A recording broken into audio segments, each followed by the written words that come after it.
এই হলো আলু পটলের কাটা কেটে রাখা। এখানে হচ্ছে ছোলার ডাল। ছোলার ডালটা একটু মিষ্টি মিষ্টি হয়। সাধারণত ছোলার ডাল অনেকদিন পর রান্না করলাম। ঘিয়ে তেজপাতা গোটা জিরে ফোড়ন দিয়ে আর সেদ্ধ ডালটাকে দিয়ে দিয়েছি।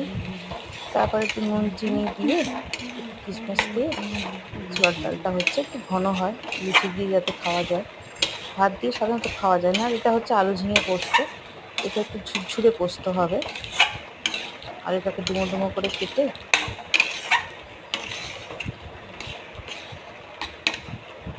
গ্যাসটাকে কমিয়ে বেশ অনেকটা একটু ধৈর্য নিয়ে রান্না করতে হবে। কমিয়ে জিনিসটাকে একটু ঝুরঝুরে পোস্ত হবে, মানে সাদা ভাতে মেখে খেলে মনে হবে পোস্ত বাটাই খাচ্ছে। এই হলো পোস্তটা। ব্যাস নামিয়ে কাঁচা তেল।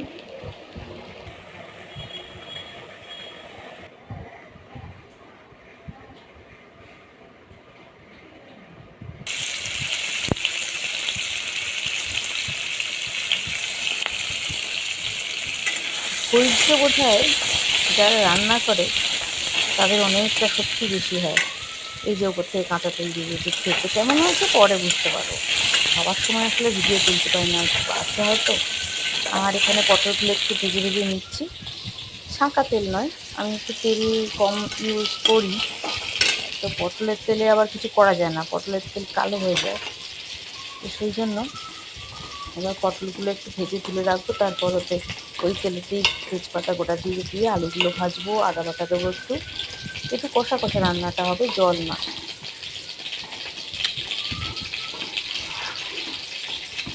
চাপা দিয়ে কমিয়ে রান্না করছি, তাই সময় একটু কিশমিশ দিয়ে দিলাম।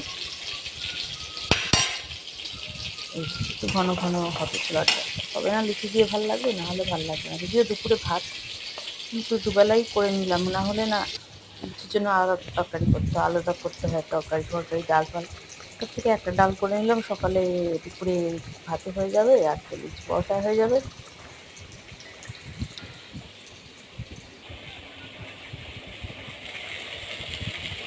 এবার